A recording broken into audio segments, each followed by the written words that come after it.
Welcome to Flesh and Pod, a flesh and blood podcast, breaking down weekly news and notes from the tournament scene, community drama, game strategy, and more. And now, here are your hosts, Darick and Logan. Hello. Hello. Thanks for that's our show. Said hello to me. I did. I thought we were just closing the show. Oh, you now. started recording? Yeah, I you did. Tell me before you start recording. No, I just said fuck it. I'm glad I wasn't saying anything that would have resulted in like people seeing me as disgusting. Jesus Christ. Let's not start that already. Later, if you really want to. But welcome to episode 198 of Flesh and Pod. My name's Logan. I'm your host. With me, as always, is what are you? The Super Jobber, Super Slammer was what you said today. Super Slammer, Super Jobber. I should have went with Super Jobber. Would have been so much better. Let me again. Listen, I've been trying to take the feedback in stride, and I know people don't want to talk about wrestling, but since you mentioned the word jobber, let me just say real quick. Jobbers don't get enough credit or respect. They don't. So I just want to give a personal shout out to my favorite jobber of all time, Spike Dudley, because nobody jobbed like Spike. He was okay. Spike won titles, so Spike does not get to be called a jobber. And but he went over some real people. Yeah, you're absolutely right. The reason that I still consider him not only a jobber but the best of all time is because to me a jobber is somebody whose actual like role is to make other people look impressive. Like you're out there for the squash match, right? Nobody looked squashable like Spike. Whether the best jobber of all time, and I will not hear any slander on this, is Barry Horowitz, and here's why. You looked at Barry Horowitz and you're like, yeah, that guy's a wrestler. And then he was just more than willing to get his ass beat. And I mean like a fucking rented mule. Just blasted. And it was awesome. You saw Barry Horowitz, no entrance music, just started in the ring. He did his job. He got the piss beat out of him. He ate the pin. And he went and collected his paycheck like a real jobber. And hats off to Barry Horowitz. The suspenders, the gimmick, all of it, the patting himself on the back. Like, dude, jobber supreme, Barry Horowitz. Like, YouTube some Barry Horowitz clips if you need to see how good of a jobber Barry Horowitz was. Like, S tier. I'm like the only Barry Horowitz fan in the world, I'm pretty sure. But whatever. Yeah. The Brooklyn Brawler was also high on that list. I mean, but I think he actually did win a title at some point in time. And when he wasn't the Brooklyn Brawler, he was other characters that had some run. So I just wanted to be on the record that I try to do a quick shout out, and you went to deep wrestling lore just to prove me wrong. It wasn't to prove you wrong. It was to insert my opinion because it is my right to do so. Anyway, this is a Flesh and Blood show, nominally. And there was like... Oh, yeah, you didn't play any Flesh and Blood, right? I just wanted to be double check. Oh, no. Absolutely not. Okay, great. I've been, like, the weekend was shot with, like, work-related stuff, and I'm still... Like I'm actually looking forward to tomorrow. I have like a reprieve, but I have to travel for like an AI conference. So an AI conference, where? Yeah, it's when I mean, sure. ChatGPT, like a semi-responsible human being during the day, But ChatGPT. I mean, all jokes Copilot. aside, like I always downplay, but the reality is like I expect it to be kind of a cool conference. I'm one of the people that serves as the like business side subject matter expert because during my day job, even though all of my background is in tech and I technically hold a tech role, I don't fall on the tech side of the organization. Right. I fall on Same the as me, operations side. Yep. Same here. But on that business side, I like serve as a subject matter expert, and so I've been trying to stay on the forefront of like AI use in government. Especially at state levels. I've actually me and some folks on my team have been working on contributing to a white paper that's going to get published and some things like that. And I'm really looking forward to this conference.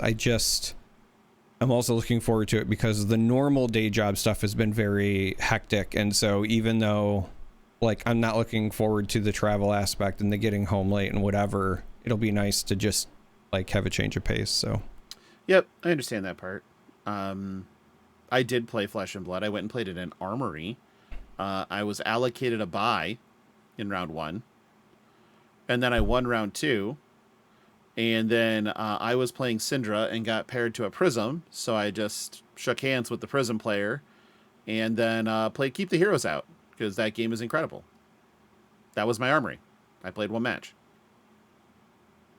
Okay. all right. But there was actually something cool that happened in Flesh and Blood this week. It was the world premiere of Super Slam in Montreal, and it looked like everybody was having a great time, honestly. And that's what we want to see in the community is people having fun. In this case, the Calling, which was Super Slam Seal, we're not giving out Living Legend points this weekend, was won by Sunny Yang. Mm-hmm. And the Battle Hardened, again, sealed, was won by Tigran Gregorian. So, congratulations to those two. I did watch a bit of it just to see what it was like, and it looked like I very much so understand why this is not a Worlds format. It made a lot of sense. Turns out, when you don't have weapons and you really can't advance towards an endgame like definitive state, blocking is bullshit. And I love it. Sounds right up my alley. Just throw hands, and whoever makes the biggest number pretty much wins. And we saw some real big numbers out of every deck, honestly. In our Discord, there's actually a really good write-up by Brandon about the format and what he noticed in his takeaways and some comments back and forth on it.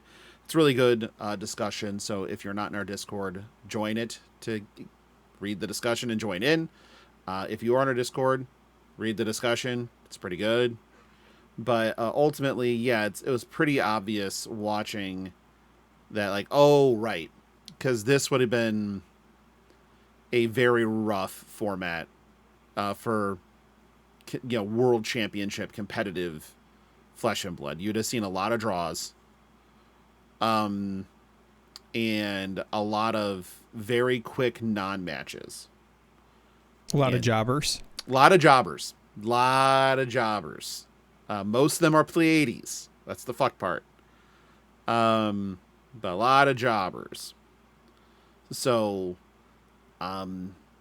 yeah, I thought that was interesting, really, to see that we're in the spot there was just like, I guess it's, buddy of mine was talking to me about Magic because his comment to me was, you definitely picked the right game. And then it turned to discussing what Magic Standard is like and why only 4 people are showing up to events. And events aren't firing. It's pretty rough right now. From the folks that I know that are playing Magic, they don't have a lot of good stuff to say. And I know locally folks are, at least in the Magic scene, when I show up for other events, usually playing Modern more than anything. So in Standard, there's 1 deck.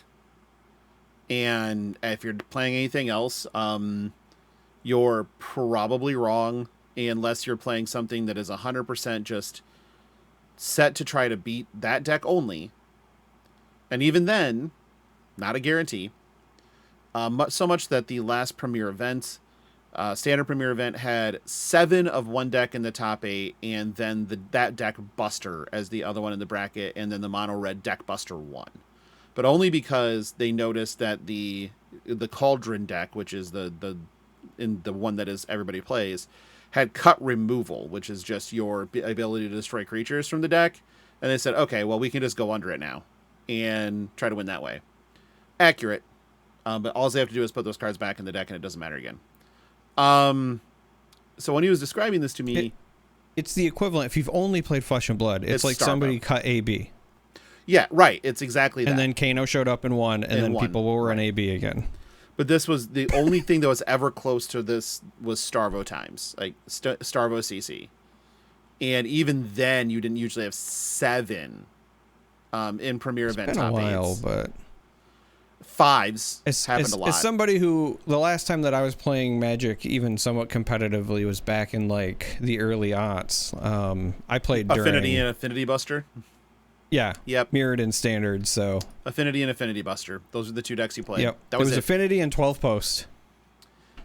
12 Post was extended. No, you didn't have all 12 in Modern, or you didn't have all 12 in Standard. You had 8. Was it 8? Well, you had either 8. way, it was the tooth and nail deck. It was but tooth instead and of nail. getting stuff big, most of the time it was actually correct to just get to Viridian Shaman, which are just Uktabi orangutans. But yeah, they just blow up. They just blow up artifacts and enchantments. Yeah. So.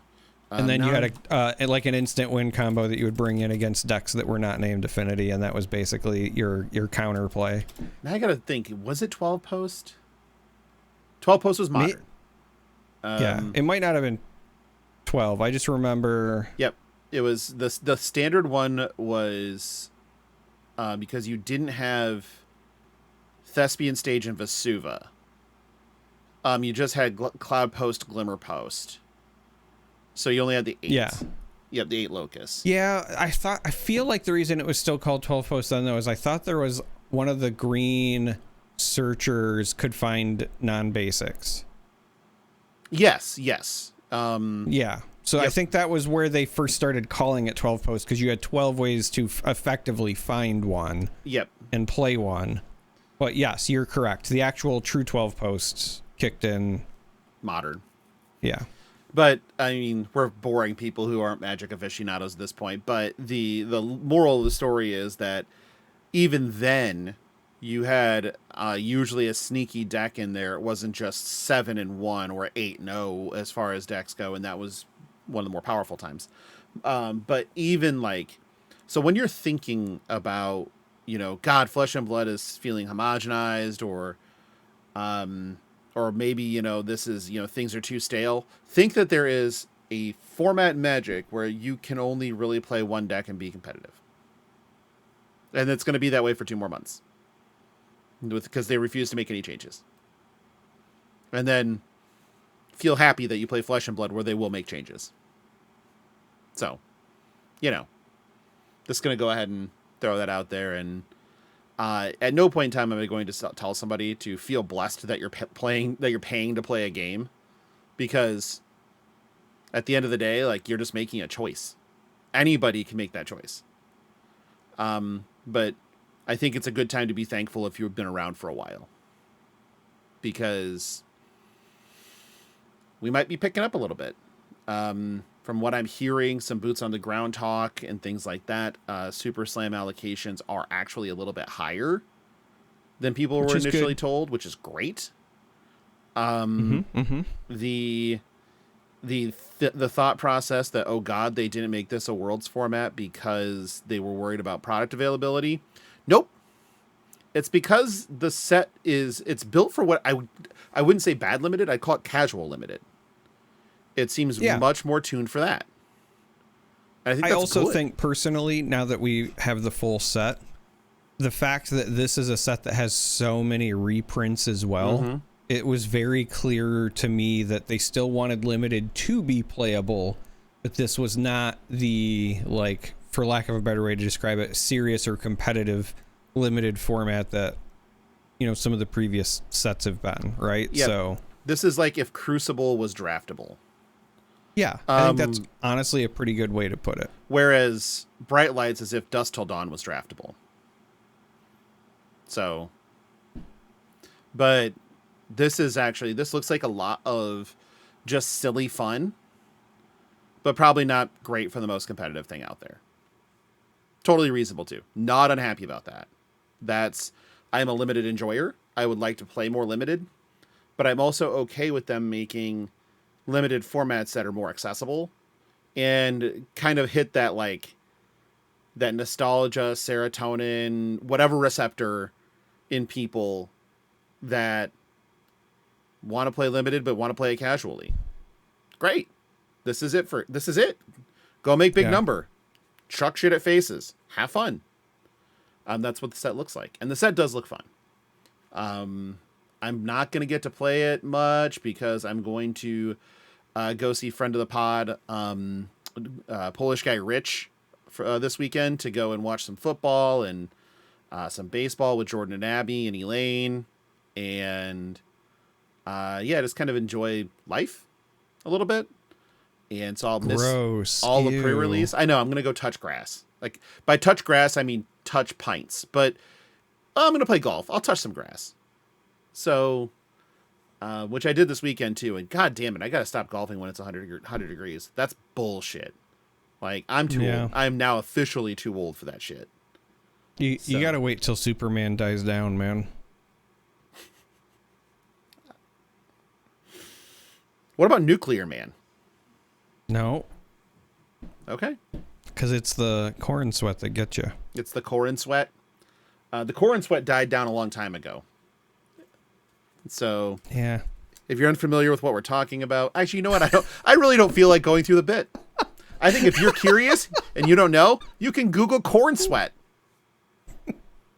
Just Google Corn Sweat. I would definitely put it in an incognito browser just in case, because corn is often used as a replacement for another term on the internet. Corn is fine. Now you're corn shaming. Don't be so corny. I would never corn shame. I'm from fucking Iowa. Corn shamer. You're the kind of person that would show up at a wrestling event with a sign that says Goldberg eats corn the long way. Yeah. It's still one of the better wrestling signs of all time. It's still one of the better signs. But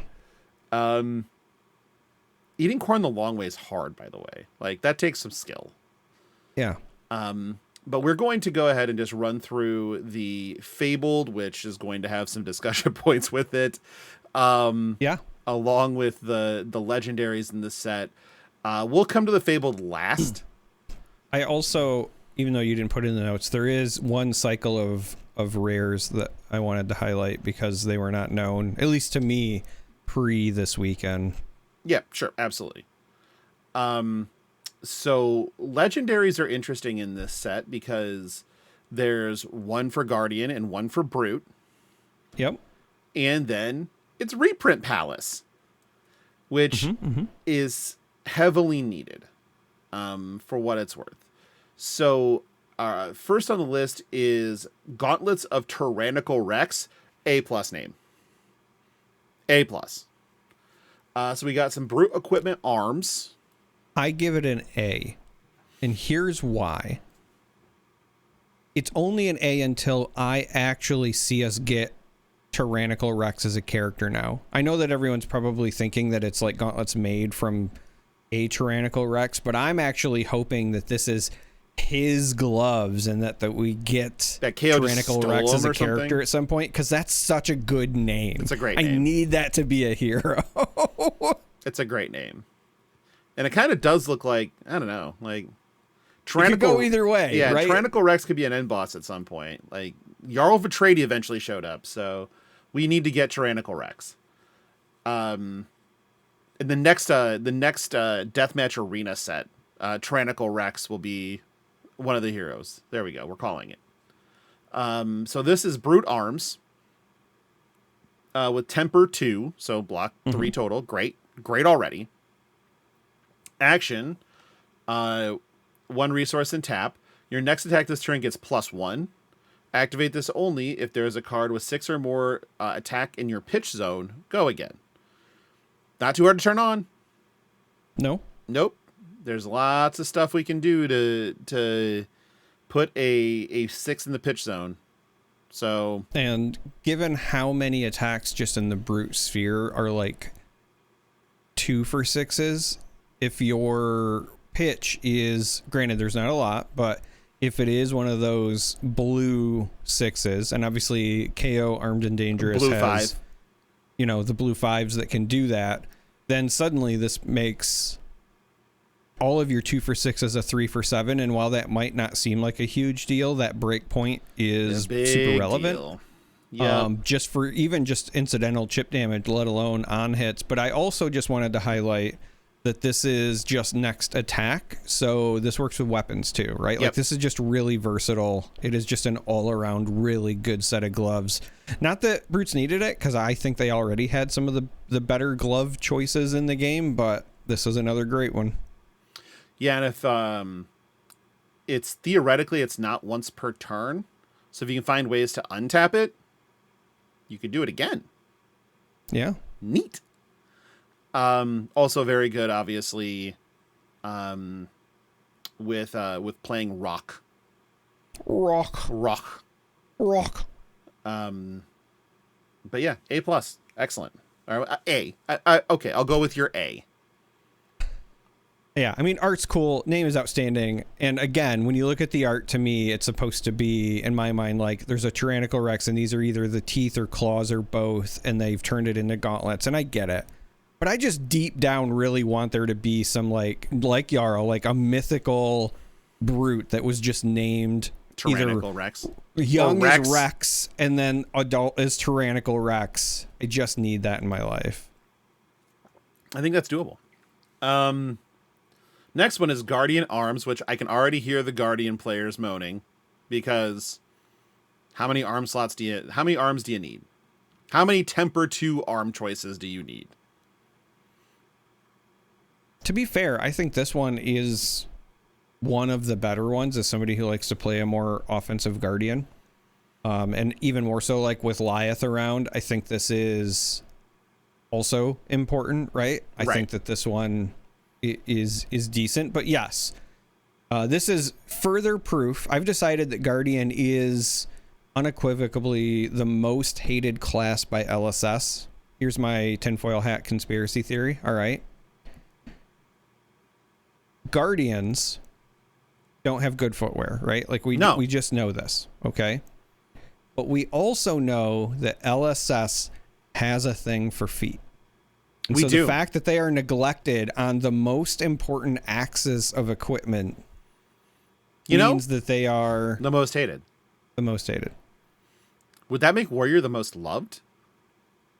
Because that doesn't track at all. Warrior and Illusionist. They're both right there. Illusionist has some really good feet too. I mean, so does Ranger. But I guess kind of when I stop and think about it, every class except for Guardian. So yeah, but some of those other classes that have good options, they're at least like also fleshing in generics or whatever. Guardian for a long time only had generics they were rocking. Yeah. So anyway, Iron Fist Revelation. This is the legendary. Temper 2, much like Logan said, again, pretty standard at this point for Guardian. It does, however, say when this defends, you may turn a face-down card with Crush in your arsenal face up. If you do, put a +1 attack counter on it. So it sticks around, which I think is very helpful, because sometimes when you are defending with this, you might also be defending with stuff from your hand. So the attack bonus would not be something you could take immediate advantage of. So the fact that the counter sticks around, I think, is relevant. This is also a pseudo future-proof card where if +1 attack counters start to matter in the future for Guardians, or also for, there's a number of attacks that exist, and some are even in this set, that say like if this attack has an attack greater than its base, then it gets a bonus. This is a great way to do that. There's a lot of interaction with this. So yes, Guardians didn't need another set of gloves, and it would be amazing if it was the exact same text on feet. Heck, you could give this thing Blade Break and put it on feet, and you'd probably have Guardian players that were happy.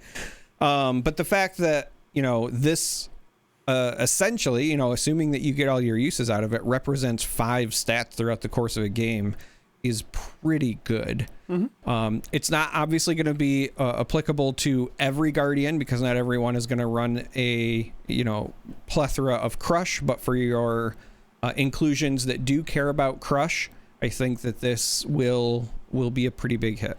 Yep. Let's do your rare cycle really quick. Which one did you want to call out? All right, so it's I call it the UF cycle. So it's the bluster buff chest puff look tough cycle. Okay. These are generics. They were rares. There's one that costs 1, one that costs 2, one that costs 3.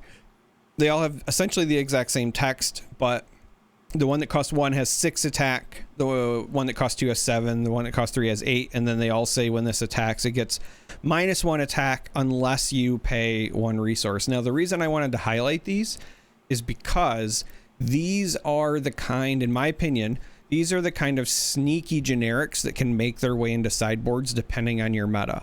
These are not going to be an auto include, I think, right now, and they won't be an auto include all the time. But there are absolutely, when I saw this and I thought to myself, like, these are a great cycle of poppers if illusionists get big again. Yep. Especially the 8, the look the tough, 7 and right? 8, yeah. Because they maintain, even with the minus effects, when blocking, that status. If Clash also becomes more popular down the line, right? Thinking again, kind of future states of the game. These are great generic actions to put in to potentially either win or offset some clashes. And the most important piece is that they all block for 3. Mm-hmm. So the only real downside is obviously that they are reds, but if you're using them to block, whether it's for the Phantasm or the 3 block, then that part kind of doesn't matter. So again, for generics, I just wanted to call these out because they look pretty unassuming, but I actually think that in sideboard considerations, these specifically like Chest Puff and Look Tough have, I think, a lot of potential. Look Tough, is the kind of card that I would even consider running in Bravo. And there's one thing that I want to point out. They're only available in red. It's probably, for a good reason, because if Look Tough was available in a blue version that was still just a six attack, blue 6 for brutes again. Yeah, it would be a Brute's Dream, right? Yep. So they're only available in red, but it is something I just wanted to call out because when I saw them, I was like, that has a decent amount of application for sideboards for certain classes. Also worth noting, you can actually Snapdragon's Bluster Buff because it's a 1. Yeah, because it's a 1. I mean, that's going to fuck somebody up. That's going to fuck somebody up. The fact that all these, again, have this printed value, right? So, again, and the reason I said, I would consider Look Tough and Bravo, for example, because it also has the 3 attack, so it turns on, it's dominatable. Mm-hmm. It turns on your Anotho stuff and whatever, but also it's really good for, Rouse the Ancients, for example, right? It helps you hit that mark pretty quickly. So, just don't count them out. I know they look kind of boring, but no, they definitely, they are the kind of boring that you need to pay attention to. And I think that that's important. And now we get to the reprints. For the legendaries, we have Flick Knives, which we all know was very needed. Does come in a, basically an alternate extended art rainbow foil of the new art, which is cool, but no cold foil, because the cold foil, there is a cold foil for it out of Outsiders, right? But again, a very needed reprint, so good to see that coming. And then New Horizon is the other one, which again, been sort of up and down, but a good reprint nonetheless. And then we have some other reprints I want to talk about in here too, because I think that they're very, very important. So the first 2, and this is, I think that this gives us a lot of information. You're going to say the same 2 that I was going to call out, aren't you? Yeah, Felling of the Crown and Plowhunter. Yep, and Plowhunter.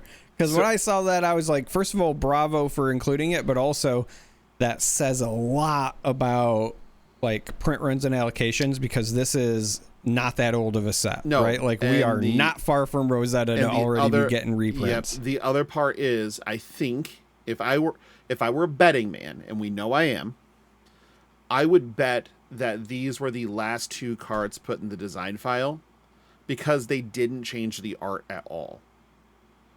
I think there are 3 cards that were put in the design file at the very, very end. And I think they are Felling of the Crown, Plow Under, and Snag. Snag is because they made the text change, and they wanted to get versions out there that have the correct text. So I think I'm going to let Josh off the hook now.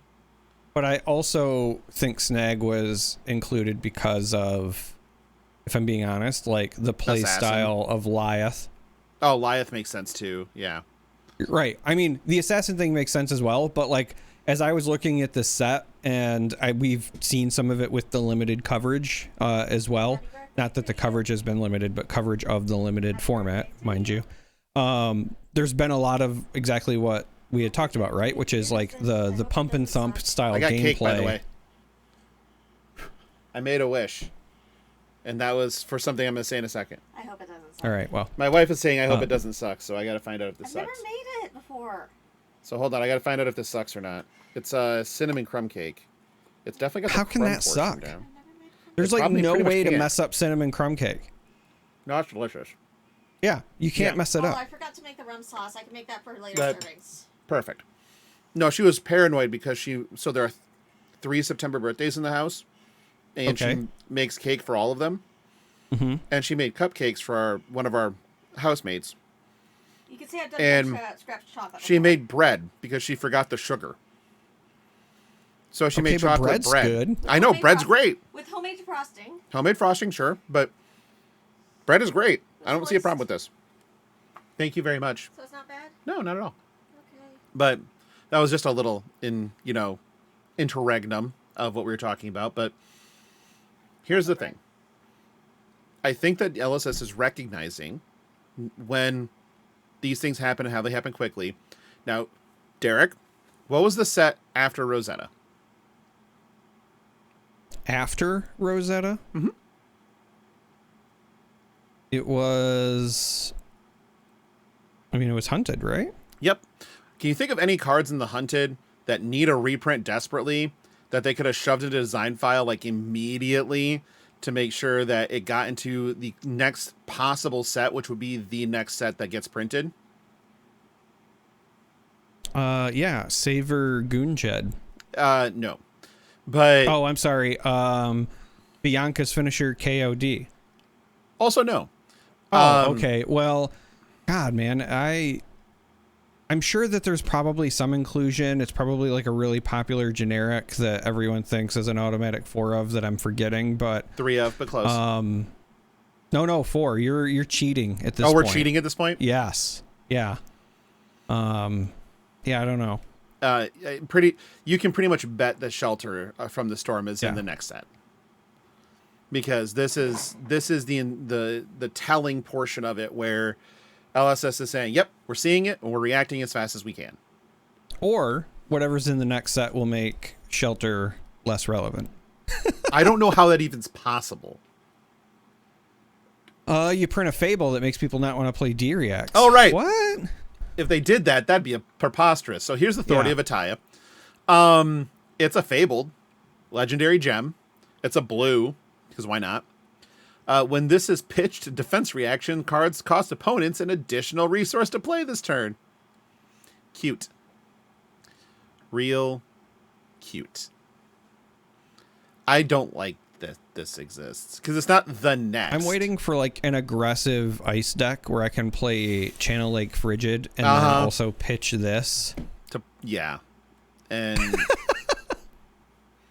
I read this and I'm like, okay, so it's, we just, you pay it, on the first sync and then you send. Nope. It's not the next. God damn it. This is all of them. Great. Yeah. So here we are again. Back to Fabled discussion. Actually, we'll save Fabled discussion for the listener questions, but I have opinions. I have several opinions, even without the Fabled discussion. Well, sure. Back into the reprint discussion really quick. The other reprints are, obviously, we talked about Snag, and then they reprinted Warmonger's Diplomacy, which, fantastic. Also a much needed reprint, although it's not played near as much right now. But it is a needed reprint, and they put this fucking thing in cold foil. So, and I do like the new art better as well. So yeah, I do too, honestly. I do worry about this, if only because, like, yes, it was a much needed reprint, but I don't think it's going to impact the market at all, because what got printed, one, it's as a legendary with better art, and there's cold foil version floating around. I don't think that suddenly makes them Probably more not. accessible. Because it is worth noting, if you didn't catch, the Warmonger's Diplomacy is a legendary. Yeah. It got the CNC treatment, if you will. Yep. And Codex of Frailty treatment. Yeah. Now, also, just before we move on from the reprint thing, one of the other things that I think is very telling about the fact that both Flick Knives and New Horizon were the choices, yes, they were needed, but part of the other reason I think they were comfortable with reprinting those is I think that signals a lot about future design space for those classes, if I'm being honest, right? I'm eating cake. I think, yeah, I saw. I think that we're gonna see more dagger oriented, like, interplay. Not to say that they're gonna get away from stealth or anything, but I just mean that it's gonna be like a harmony, a much closer to what we see in the hunted version of Assassin style gameplay going forward. And then similarly, New Horizon's kind of been a staple Ranger thing since New Horizon got printed. I don't think that they're going to go away from that anytime soon. So, yeah.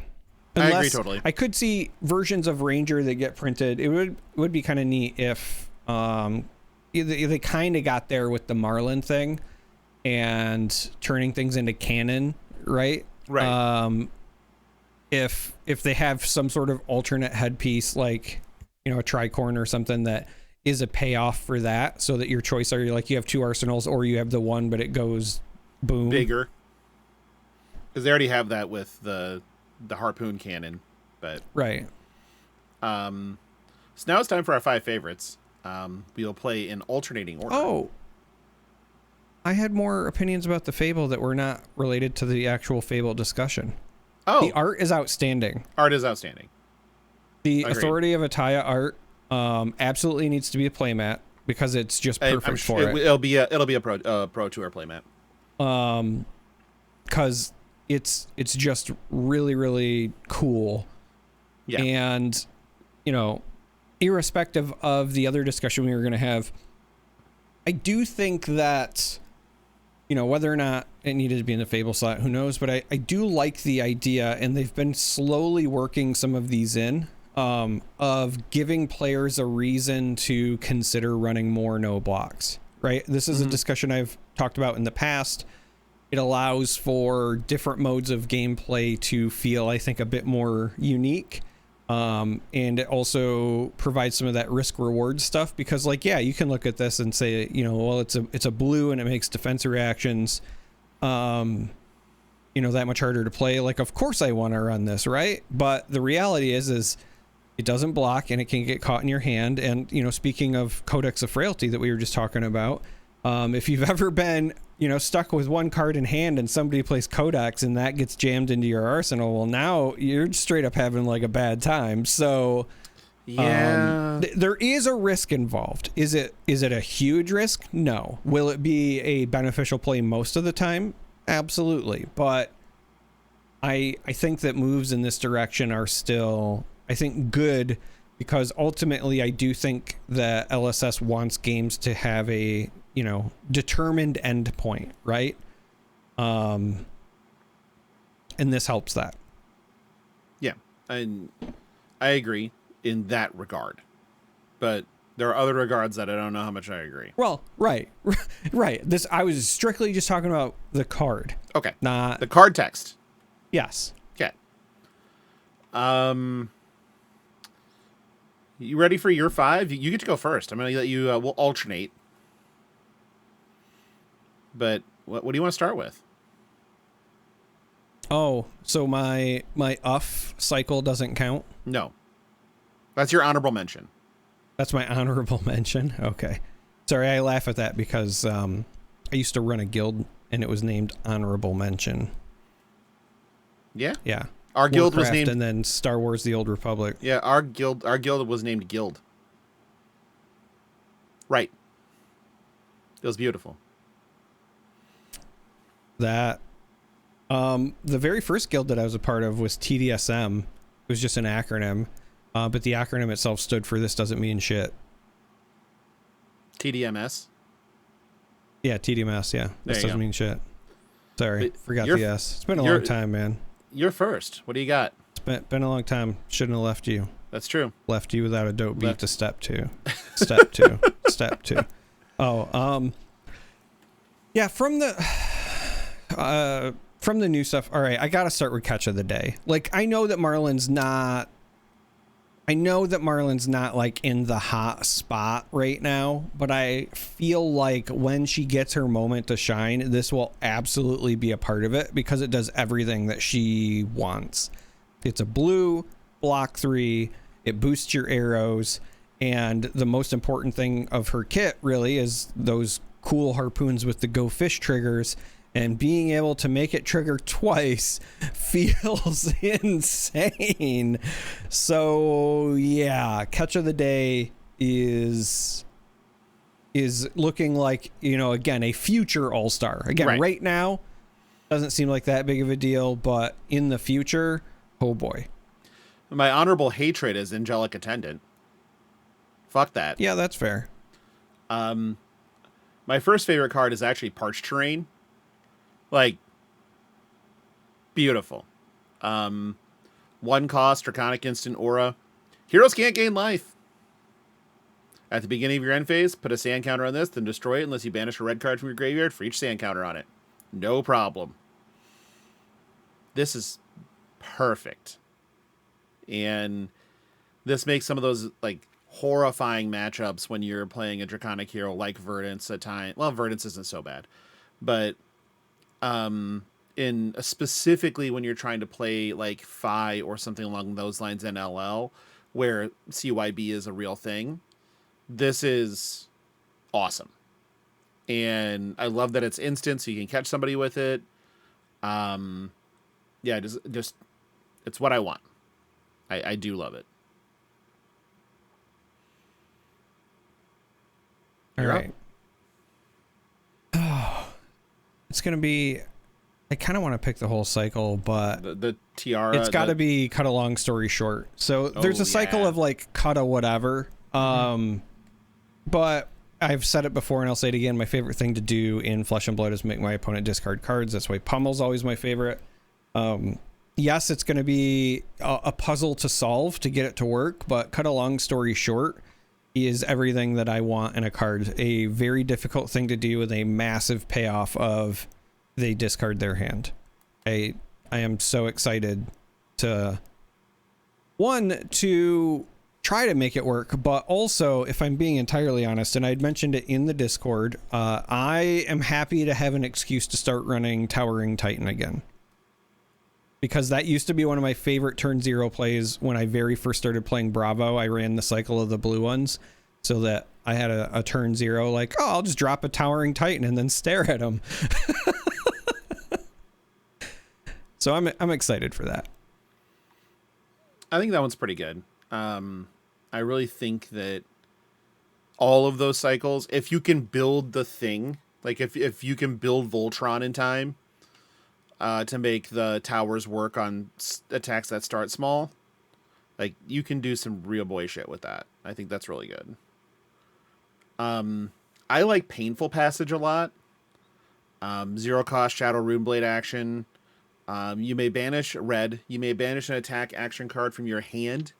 If you do, it gets +3 attack or go again until end of turn. Go again. Beautiful. Absolutely exactly what both Chain and Vincent want is this. It's a great card. The only thing that isn't, that you wish you had was that this had Blood Debt on it, and that's about it. Or that you could play it from Vanished, really, would be the thing. That would be the only piece of text that you'd really want on this. but otherwise it's awesome. Plus the art is ghastly and fantastic. Big fan of that shit.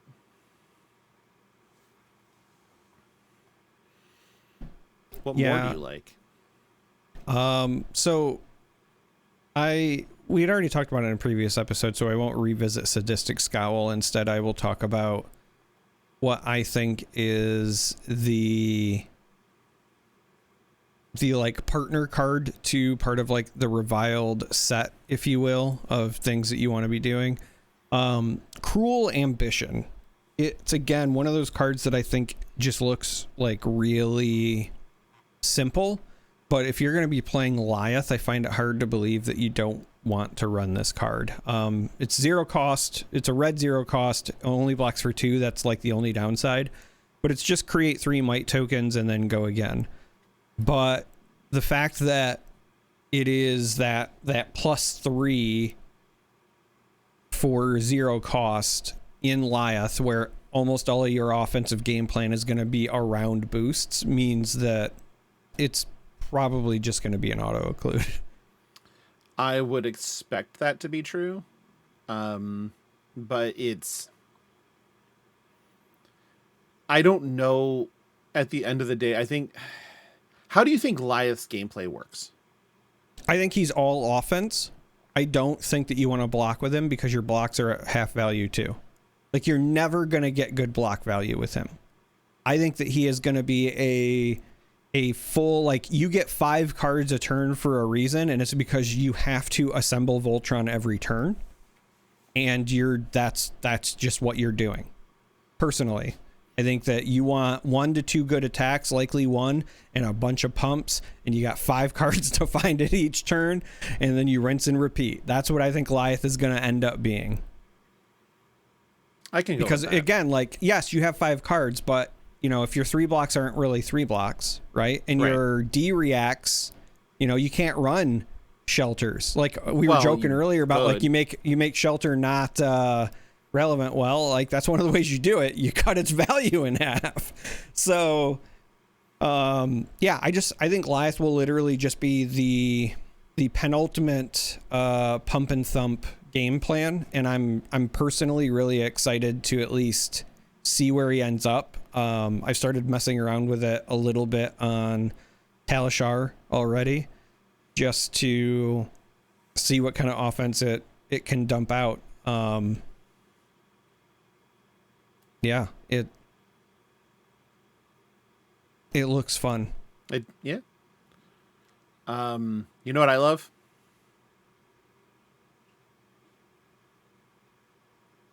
Booze.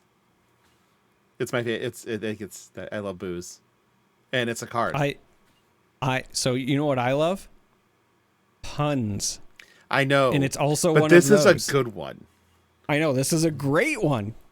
So, I'm pretty sure this is the dude off 10 Foot Tall and Bulletproof too, but it's a 0 cost reviled action aura, blue block 3. Love it. Has go again. When this enters or leaves the arena, the crowd boos you.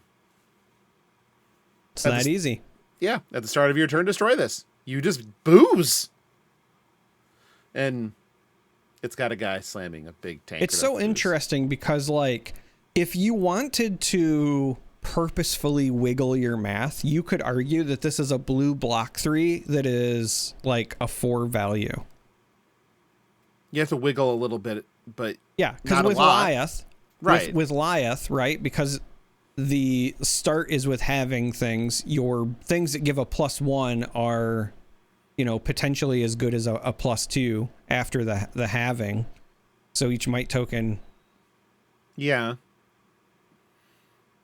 You have to do a lot of wiggling, but it's pretty good. I can see it. For what it wants to do, it's pretty good. Well, it's also just like, it's on the other side of it. It's just like 2 free resources in KO. Yeah.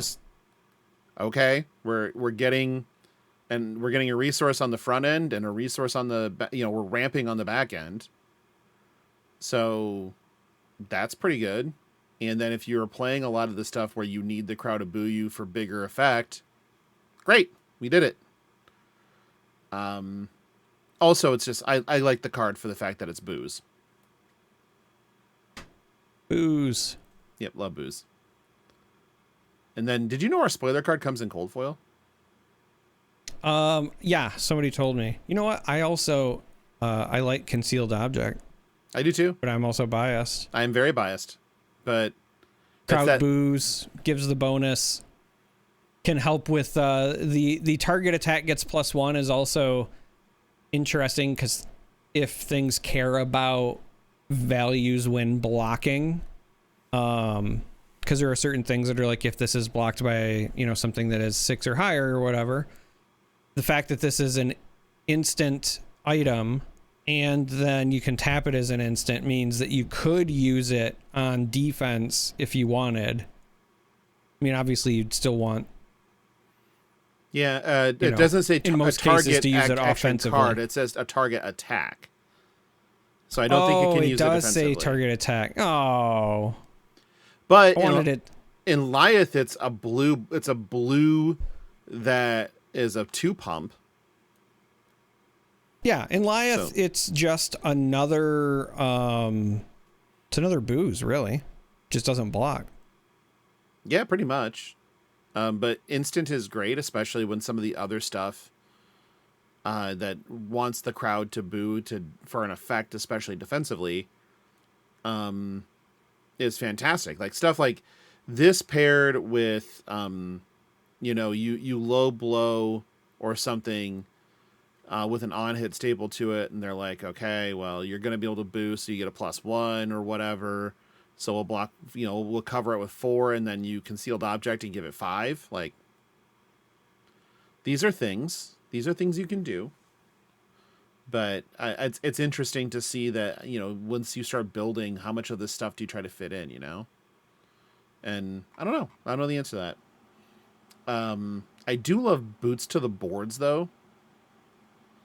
Because they're Guardian boots, but only for Pleiades. Because they're revered equipment. Yeah. Yeah. It's a temper 2. It's also not Guardian boots. It's just the fact that she revered. Can wear them. Yeah. But yeah. Tough Nut can too. But this is as simple as when this defends, you may pay up to 3 resources, create that many toughness tokens. Like, pretty good.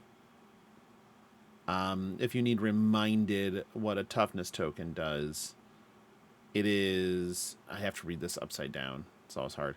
At the start of your opponent's turn, destroy this. Then the next action card you defend with this turn gets +1 this chain link. So basically it turns your first thing on the next turn that you're blocking with into +3 defense. Right. So excellent. What else you got? All right. Talked about some of the reviled stuff. So a revered one. No hero stands alone. I don't know if I love that one. Oh man, I let me tell you, I love it and I already hate it. So I hate it, I'm pretty sure. Because it is a lot of value when it works. It's a ton of value when it works. Like it is gross. Yeah. It is a lot of value when it works. So it's a revered action, 3 cost, yellow pitch. It is a 6 attack and a 0 block. However, while this is in any zone, if you've controlled a toughness token this turn, you get gets +3 defense and ambush. Then also, when this defends, clash with the attacking hero. The winner may choose an attacking or defending card to get -3 attack, -3 defense this chain link. So this is so multifaceted because one, even if you don't have the toughness token, you can just bank on winning the clash and still get value. It's not just dead without the toughness token. With the toughness token though, this could represent block 6, but it could also block represent 7. even more The -3 on the attack side, if you choose that, right? So many attacks are being added in this set, and there even are some in the past as well that care about things like, does this have more attack than the base? Does this have a certain threshold, thinking like tower, etc. So that -3 attack is actually relevant for a number of mechanics as well. So this single card is such a blowout at times. So I love it, but also I already hate it, and I haven't even played against it. Right. I'm pretty sure I just hate it. Like, I'm 90% that I just hate it. Because I'm going to get blown out by it. I've already accepted that. Yeah. We already know that's happening. But, yeah. I guess I've already resolved myself to getting blown out by a stupid fucking card. There was one other one in the expansion slot. Which was it? We already said that. We already talked about that one. So it wasn't that. Gallo, end of the line. So Gravy ally, 3 cost, 4 attack, 3 health, red and tap to attack. Great, has Watery Grave. Instant. Discard a card with Watery Grave until end of turn. Effects controlled by opponents don't trigger when their attacks hit. So, shuts off Mask. Shuts off Snatches. Shuts off a lot of those on-hit triggers that you just kind of get for free against Gravy Bones. This just goes, no. Nope. Not today, Satan. So this becomes a must-kill. And you have to attack it with 5 to make sure it dies, because of the blue from Mastery Park Guardian, where you can discard it to as an instant to give an attack -1 plus Sawbones. Yep, it's annoying as fuck. Yeah. Also a Swarty art. Pretty important part of it. But I actually really like this one. For as much as I like anything that is Gravy Bones, which isn't a ton.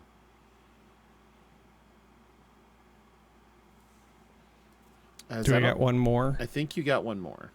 All right. Well, I want to talk about another cycle again. Okay. I'm not going to stop you. In part because this is another cycle that the art needs to be a playmat. It's outstanding. This is what I call the dis cycle. So it's disembody, disarm, disperse. They're all revered attack actions.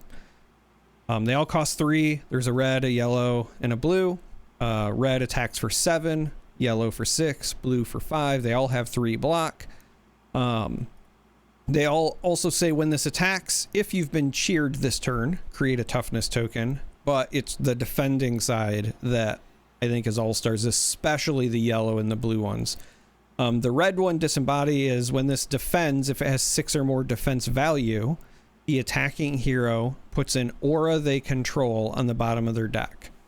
But the yellow one says when this defends, if it has 6 or more defense, the attacking hero puts a card from their hand on the bottom of their deck. And the blue one is card from their arsenal on the bottom of their deck. So the yellow and the blue, just being outright active disruption, are pretty huge. And if you don't remember, or if you are a newer player and never had the pleasure of playing against Oldham, when you fear your opponent like jamming a card from your hand on the top of your deck to mess up whatever your flow was, especially if you're playing a go wide deck, it's very disrupting in terms of your gameplay, but also your mental state, right? It completely throws you off and changes the way you play into those decks.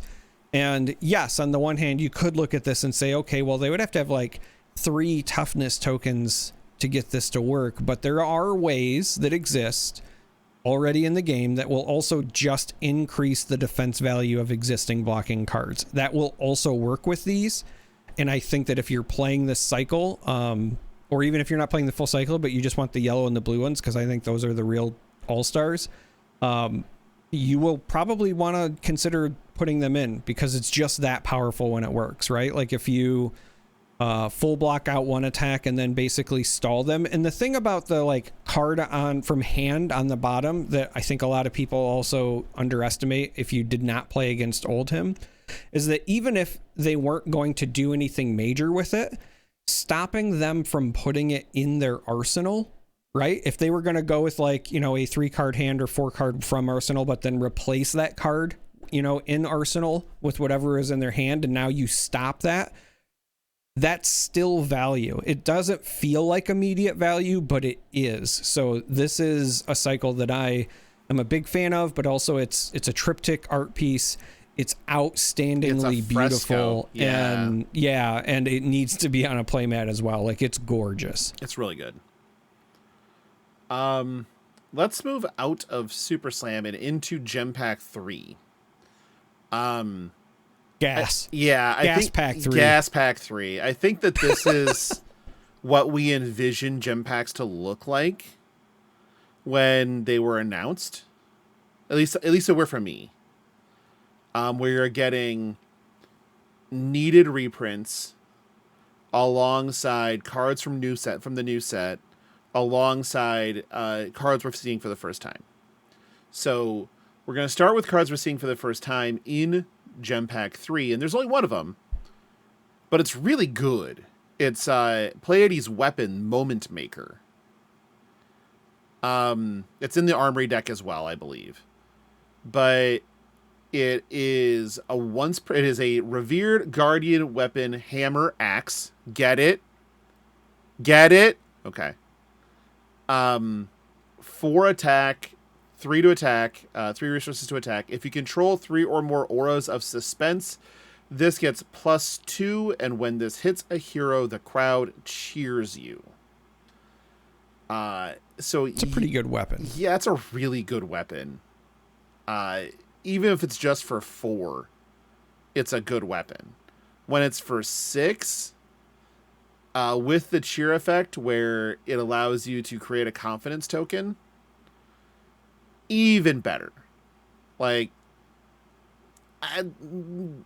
it's one of the better, like, wholesale. It's one of the better weapons we've seen that we've seen recently, in my mind. I think it's really, really good. If you don't remember, confidence is at the start of your turn, destroy this, then the next attack action card you play this turn can't be defended by more than 2 non-block cards.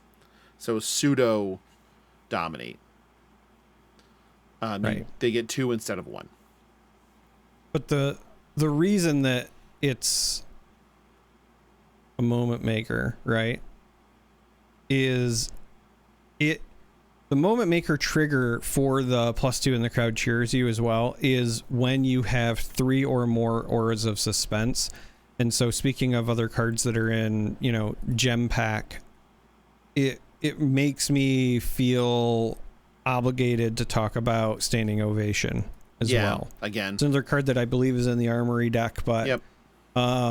The 3 or more auras of suspense is also the requirement for that card. And so if there's ever a card you wanted to give pseudo dominate or any sort of evasion to, it's Standing Ovation. Because you want to time walk people.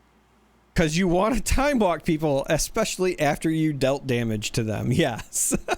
Because you want to time walk them. That's why. Yeah.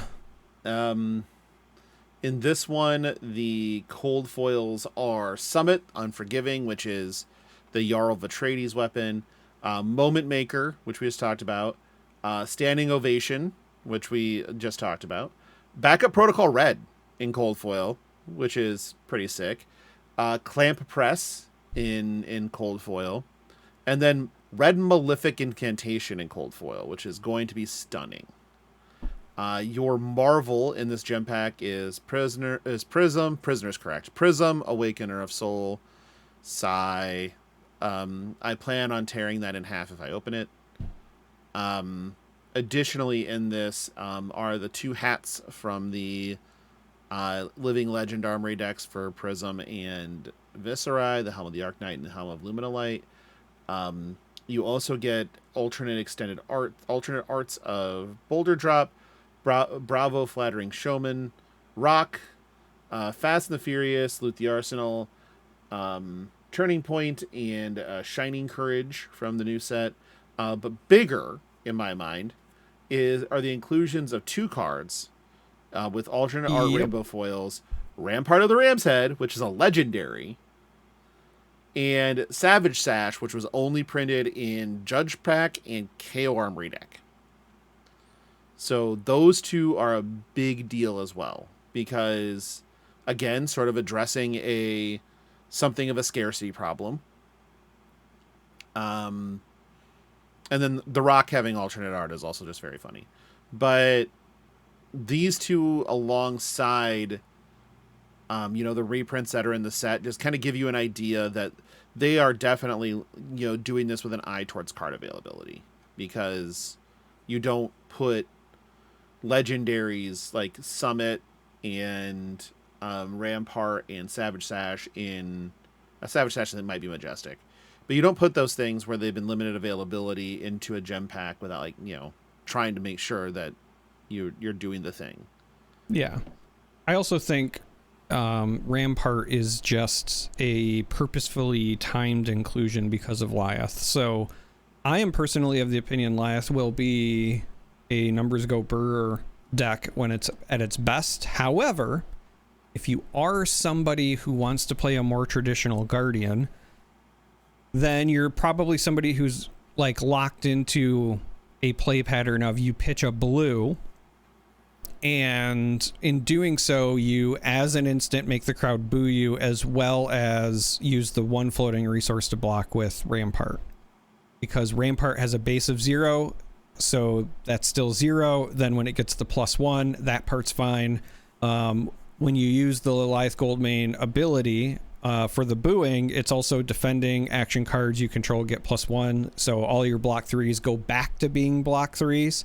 So it's one of those things where you're committing, if you want to build your Lyeth around that gameplay, you're committing to you really don't have the 5 intellect, you have 4, but you also get 1 extra block a turn, right, from the Rampart. That's really what you're doing. You get 1 extra block. Technically, you also get the 1 extra attack with the Might token as well. So there's a path there, and I certainly think some people will try to do it that way. So I think that just giving players access to Rampart of the Ram's Head is, again, with that in mind, because it's been a while since it was around. Right. So I think that those are all good things, and I'm glad that they gassed up the gem pack.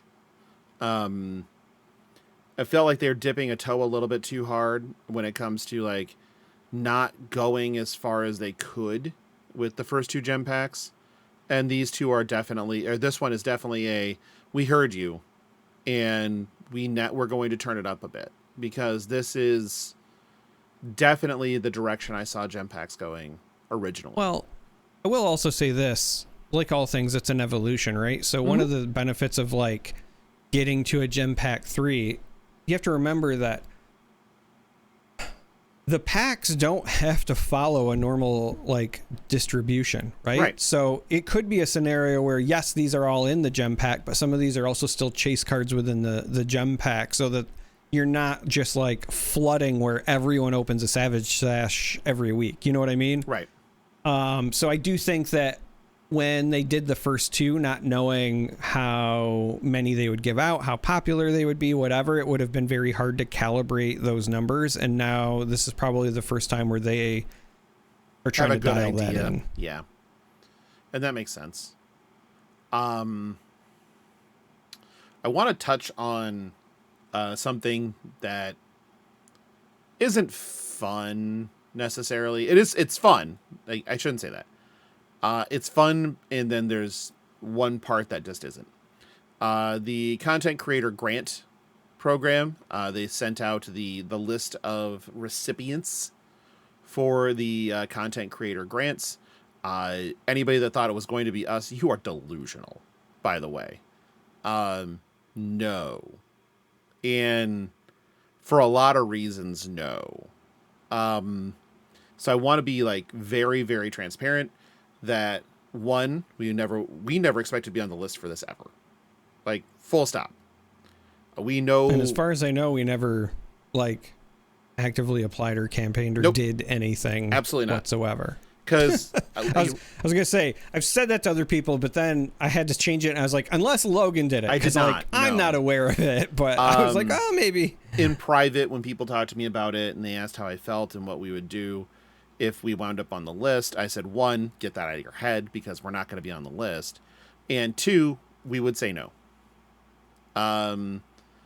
The reason we would say no is largely because or at least I would vote to say no in this case. Like, obviously we're not a dictatorship around here as much as I would like it to be sometimes. I ask your opinion all the time. All right. Okay. But fuck off. But the reasoning behind that is largely we don't need it. And it would be much more impactful going to others. We would literally take that money and just shove it to charity. That's all we do with it. Yeah. I was just going to say, I think that our biggest thing, or at least when we had conversations before, were essentially like, 1, we would probably figure out ways to either jam it to charity or just use it for more charity fundraising events, because that's just usually what we do when we're handed stuff. The only time that I would even consider, because to me, the content creator grant is also intended for people to expand on the quality of content they make. And as much as I would love to do more, the reality is I'm a part of a lot of different projects already. And I'm also, a working man and a, husband and a father. So my time is already, 1, limited, but also the types of content that I would then want to start making if we ever receive something like that, I would want to do in person with you. Yep. If we lived closer, then I might this would be a totally different endeavor. Yeah. If we lived closer. I might be more forward, with the types of content that I would like to make, because I have a lot, at least I think they're good ideas. Who knows? Everybody thinks they have good ideas, but I think I have a lot of good ideas for like potential content in the space, but it's not this kind of content that I want to like make with Talishar or digital stuff. I think that the game is best when it's played in person. It's the reason that like I love 3 floating videos, because it's that personal feel when they're playing. You know what I mean? Like, so it's, yeah, I agree with you. If we were ever even in line for something like that, I feel like it would be wasted on us, where other people could do so much more with it. Right. So like, I'm so happy that Pitch Perfect got it, because I love what they do with the Rainbow Pitch League. This was tournaments and whatever is great. The statement that we made when they announced this is Pitch Perfect gets this or we fucking riot. Because in my mind, and I don't give a shit what anybody else really thinks in this case, they are the epitome of what this community should strive to be. They are doing everything to make this a better, more inclusive community and raise awareness in all manners of just of being welcoming. And they, especially early when they started the Rainbow Pitch League, they ate a lot of shit for this, undeservedly, by the way. And I was very tempted to go nuclear on several people. I had to be talked down by Elaine multiple times, which was probably a good thing. But it was mind-boggling how entitled some of these people were. But I also know that some of those same people that had that entitled feeling, once they saw what the Rainbow Pitch League was doing and how it was empowering people to go to more events and to be more vocal, to be more visible, to start their own thing, they came around. They went, oh, so it's not just about a tournament for people to play. It's about a way for people to kind of understand it's safe to come out and be a part of this community and how they want to be. There we go. Yeah. We did it. It's about, I mean, the reality is it's really just about getting people to a point where they feel comfortable participating with the community at large. And that's really important because for a lot of people, they may have even tried it in the past, but if they've had a negative experience, it just makes them not want to take that risk again, right? Yep. I mean, we've all put our hand on the stove and never wanted to do that again, and so I fully understand it.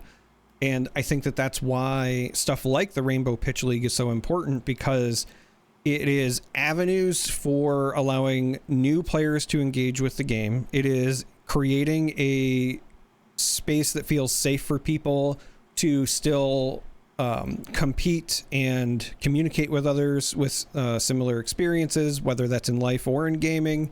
And it's also, I think, just a great way to showcase ways that community tournaments and community events can still be ran, because I do think that we could still be doing more. I know that there was a lot more of it in the past, and obviously LSS is running more events now than ever, so there's like less of an immediate need for it. But you know, it was not that long ago when it wasn't just Rainbow Pitch League, but we had like Goliath Gauntlet and Arclight League and all of these other community things. And so having people still continue to carry that torch like they are, I also think is important. So like, to me, again, that is one of those things. And if you're somebody who's saying like, okay, well, if they are already running, you know, the league, what do they need extra money for? But the reality is, production for coverage of the events, if they wanted to do that, that is one thing. But also running events like that is difficult. As somebody who has done commentary for Rainbow Pitch League, for Arclight League, for Goliath Gauntlet, I've done it for all three. What you might not understand is behind the scenes, it can be very difficult to schedule even just the webcam games, because people are in different time zones with different schedules, and they're all fab players, so they might be traveling for events, and then they have to play the game, record the game, send it to somebody, and then if they want to do commentary over it, it's almost never done live, so then you got to schedule that. And so all of that, and then, you know, having somebody maybe do the tournament organization, you know, promotion, media graphics, etc., like all that stuff takes time and resources. So it's very, in my opinion, it's very much deserved, just as somebody who's been involved with a lot of similar projects. When you think about it, the two things that come to mind that do that the best are obviously the Rainbow Pitch League, like we just talked about, and then the league that means nothing that Az does. I mean, he's, again, somebody that's putting their heart and soul into something, and for zero compensation, just making something for people to enjoy. And, you know, I remember in their first Rainbow Pitch League, like, they were struggling to ship people prizes because of just shipping costs. And this will help all kinds of things. So, again, very, very deserved, and we would have rioted if it didn't happen. And it's not like shipping costs are getting cheaper, getting any better with current worlds. Next on the list was Agrablaze. I've seen him around events a ton. I don't know him. Never even. I don't want to say this like it's anything other than what it is, but I'm not familiar with this content at all. But I know a lot of people really do love it, and from what I can tell, he's very enthusiastic, very energetic. Goes out there, does the thing on a regular basis. Seems fine. Like, I get it. Love it. So great branding, wears a headband everywhere. That's really what I know about him. But seems like he is doing everything the right way. Kudos. Cup of TCG, they're fairly new, from my understanding. Again, I'm not the best at consuming a ton of Flesh and Blood content because there's a ton of it to consume. And, you know, we've been at this now for almost 4 years. And most of the stuff that I consume in the Flesh and Blood space existed around the same time that we did.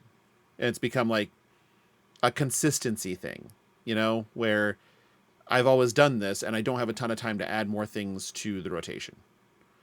So it's not like, oh, I don't do this because they don't deserve me watching. They deserve me watching. It's just that there's not room at the moment, and it makes it much more difficult between doing this and then consuming, you know, the shows and streams that I do on a regular, that I watch on a regular basis or listen to on a regular basis. It makes, you know, a lot of this hard. But I do like, they do call out in the piece with Cup of TCG that they have taken on recording paper gameplay, which I think is very, very big deal to LSS. Yeah. Probably for the same reasons I was just saying, if we ever did anything like that, it's what I would prefer. Right. I think that's just what does the game the best justice, personally. Yep, I agree.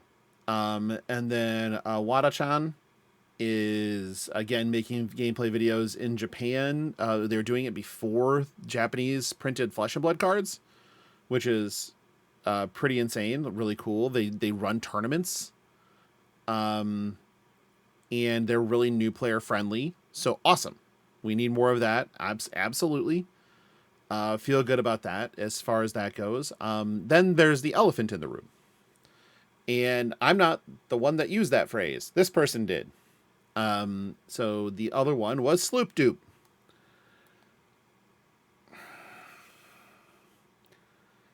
Darick, do you have a problem with this one?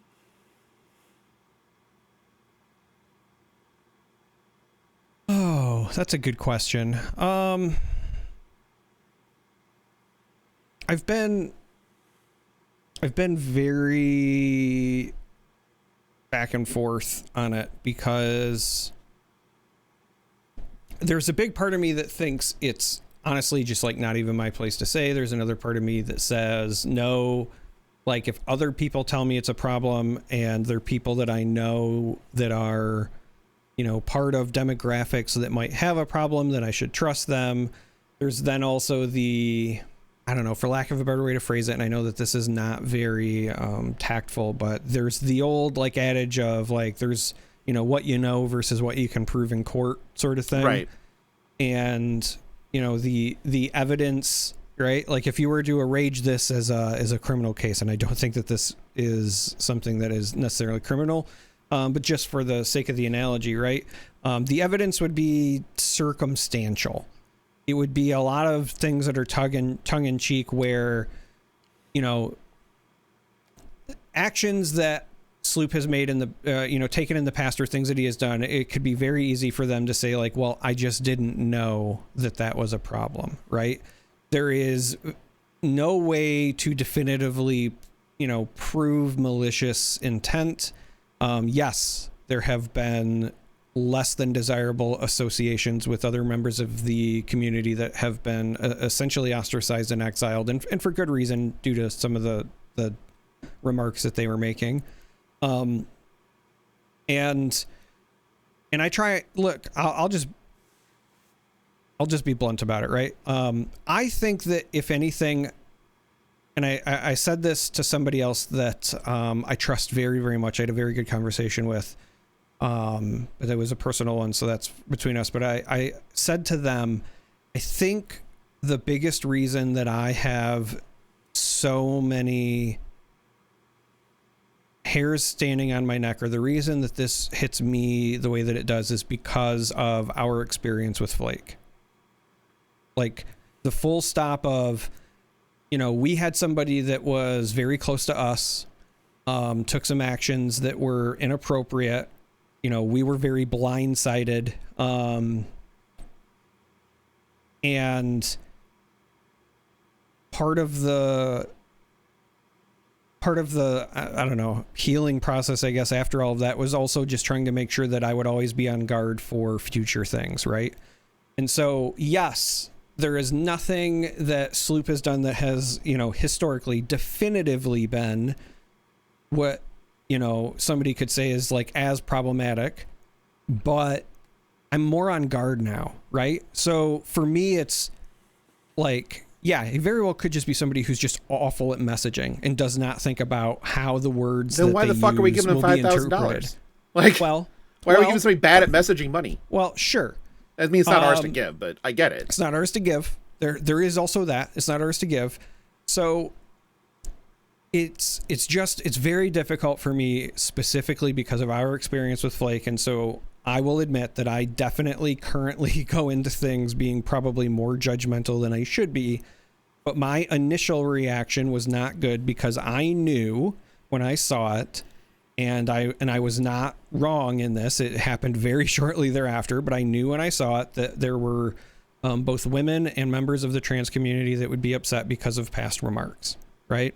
And in my opinion, rightfully so. And yes, you could say things like, if he is, petitioning for somebody who is known to have anti-trans views to be hired by LSS, you could say like, hey, he just really liked the art and just heard that they were fired and wanted, but like, there's no fucking way. It's very difficult. It's very difficult for me to believe that because the art style doesn't match the Flesh and Blood art style. And it was a very hot topic at the time. Like I haven't been engaged in the Magic like community full on for a long time. A lot of what I hear is just from like friends who play Magic, but it was enough that like it spilled over to me. So like if I know who they are and I'm not actively engaged in it, somebody who's like a big fan of somebody's art style should know, right? It's the same way that like, I really like the book Ender's Game, but I also know that Orson Scott Card was about to be a dick. My exact example.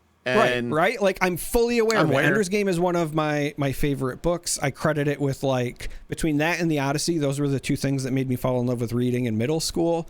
It's something that I still think holds up because what I felt about the book when I read it as a child is wildly different to what I think. Like when I read it as a child, I wanted to be Ender, and when I read it as an adult, I feel bad for Ender. Yeah. And I see the exploitation and the whatever.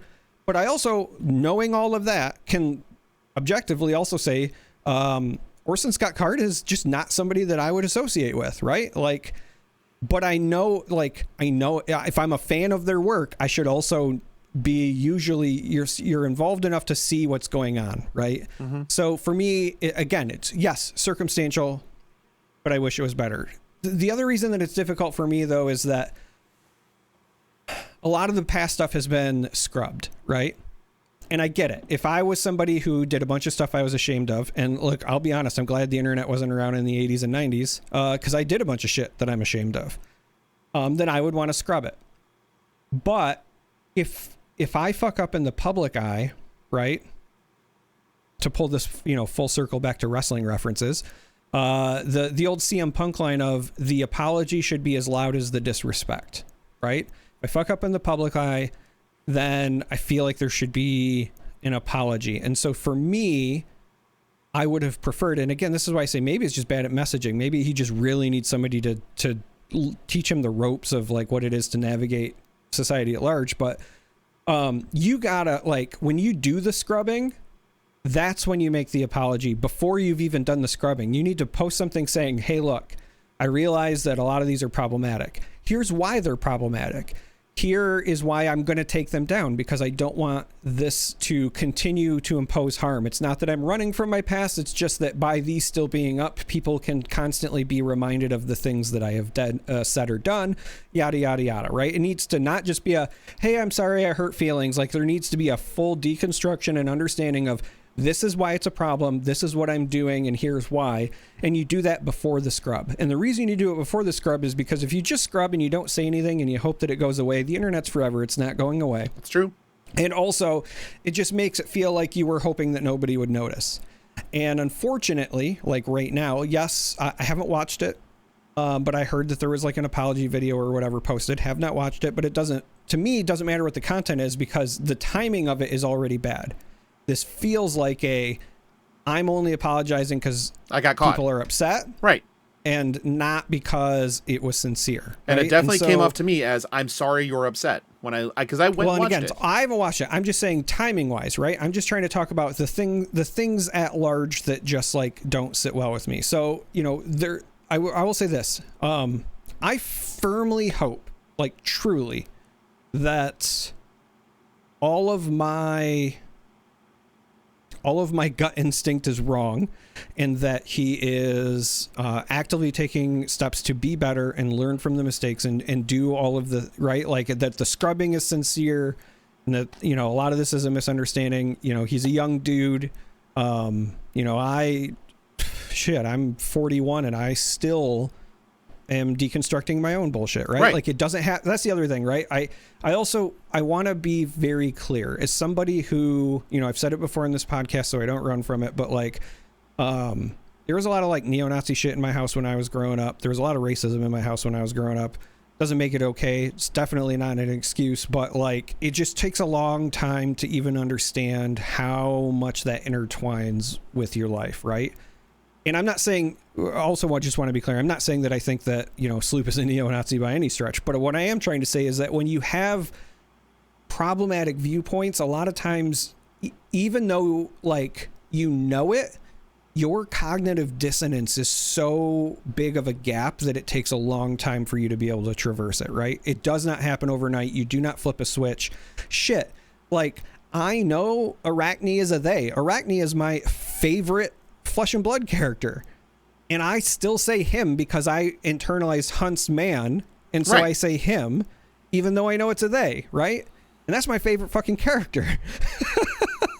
So like, I don't expect it to be an easy overnight thing. I sincerely hope that this is,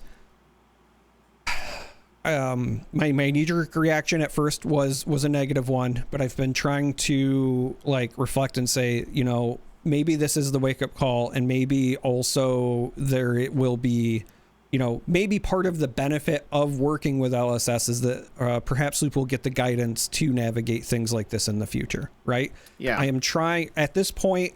It's outside of my control. So I'm going to try to be optimistic about it. But I also just want to say, you know, if you're a woman or you're, you know, one of our amazing, you know, trans members of the community or whatever, fully understand why you're upset. I do not expect you to give them a pass. You are entitled to feel however you feel. And it, you know, if you're mad at me for saying this, then I'm just doing the best I can. I'm also sorry, but like, I know that like, I definitely don't have a perfect track record. And so I'm trying to give people the opportunity to grow, but I will say my initial reaction was definitely negative. And I know for a fact after I sat with it that a lot of it is just based on our experience with Flake, because now I'm just far more on the defensive and just try to be more aware than I was in the past. And yes, unfortunately, the side effect of that is it just makes me far more judgmental than I was in the past.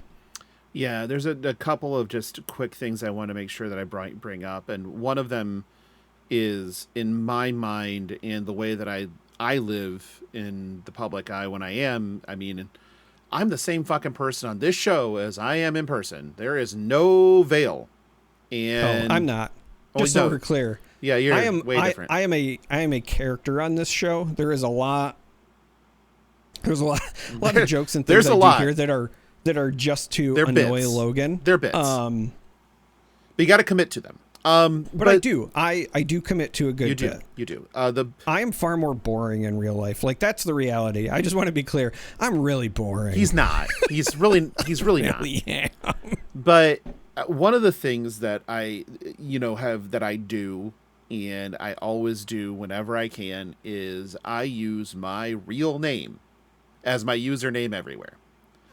And the reason I do that is because I know that I am going to say and write and have head-assed opinions or say something stupid that I don't get, right? And that's because I want my feet held to the fire so I can grow. Because to me, growth comes from ownership. It's knowing you made a mistake, understanding the mistake, apologizing for the mistake you made, and making the steps to get better. That's what it takes.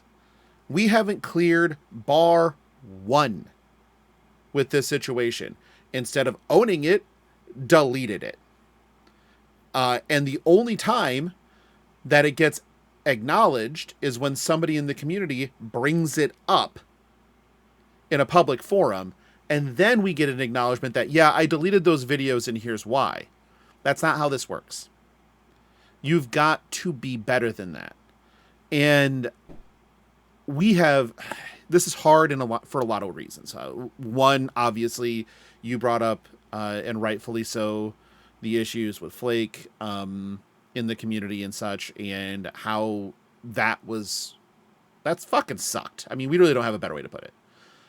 I mean, it sucked, but like when I apply that lens here, it's one of those things where, like, you know, I'd known him for years, friends with him, been with him at a lot of events, and that still kind of blindsided us. So, you know, again, if our judgment of Sloop sounds harsh, you just have to take what Logan and I experienced and now say, if somebody that we are not that exposed to, have not known for years, it's just somebody that we only know through the internet, and people say these things, like, I'm gonna believe or side with the people that have had those experiences, you know what I mean? Because I don't have anything else, but also, like, that's what the Flake experience has taught me to do, right? You believe the people with those experiences. So right.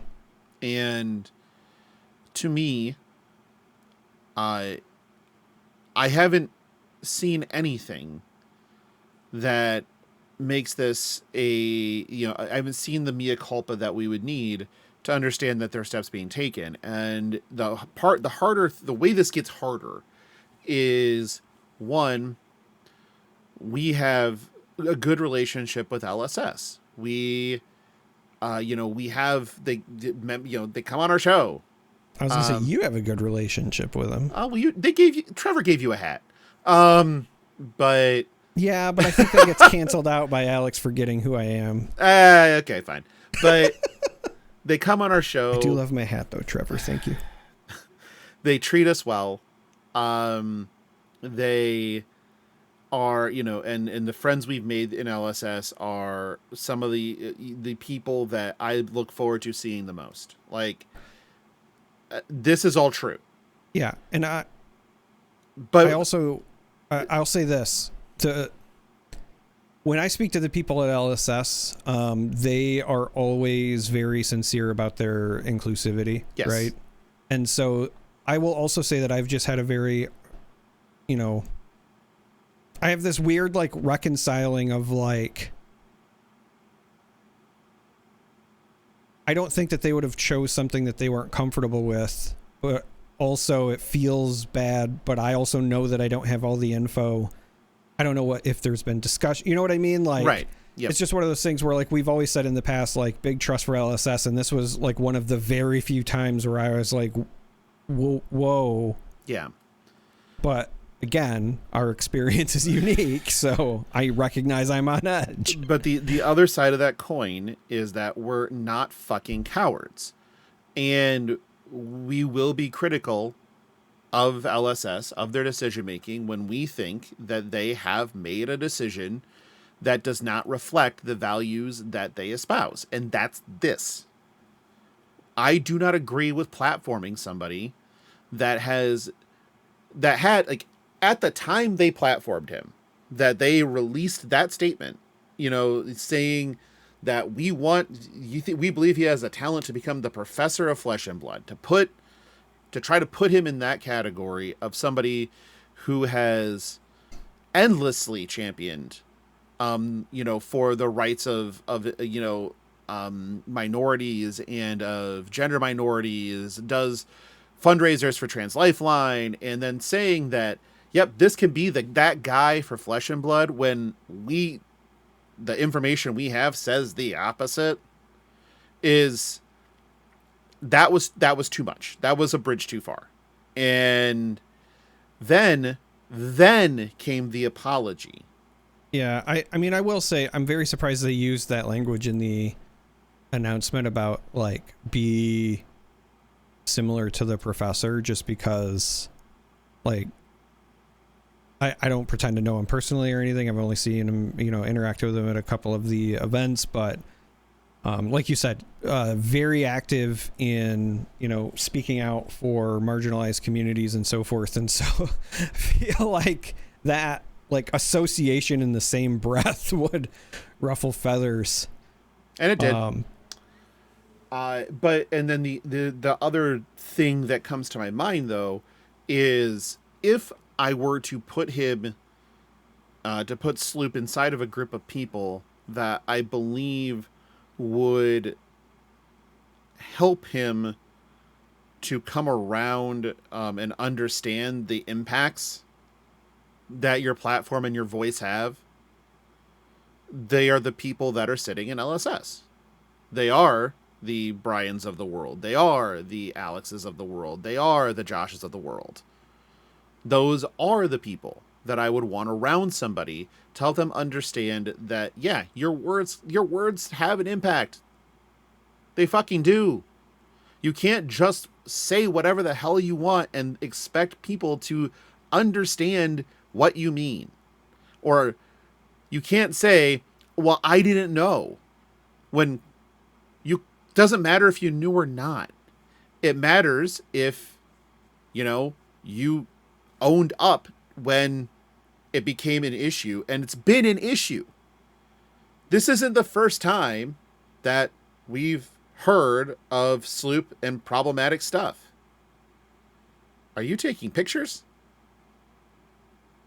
No. I see flashes. I was clicking back and forth between the This Week in Fapping in our nice. Thing, and the for whatever reason it's on like the white mode for Google Docs, so it's just flash banging me. And that actually goes to my next point. We're not fucking Boy Scouts. Our document for show notes says This Week in Fapping, for God's sakes. So at no point in time are we grabbing a mantle of righteousness because we don't deserve one. But what we are doing, no. I'm never gonna pitch us as the patron saints of virtue. No. But that's also, like, I'll be honest, I hate to keep cutting you off, but like, let me just say, that's also kind of what frustrates me, because like, the bar is in hell, guys. Like, let's be real for a minute. No, seriously. No, you're dead right. Like, it is in hell. The bar is in hell, guys. And like, I am not special. So like, if I can do it, anybody can do it. Right? I mean, come on. Like, I guess that's part of it. But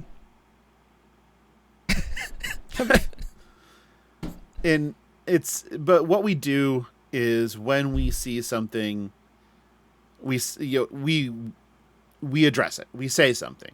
We have never dodged a controversy or dodged, when our opinions were solicited or anything else. And people have asked me about this, and they've talked to you about it, obviously, outside of the show and everything else. We've talked extensively outside of the show about this and other situations.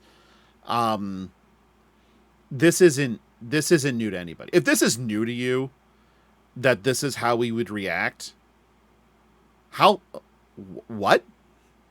Like,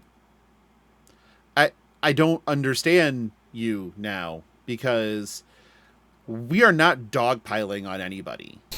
You can't just not understand people, Logan.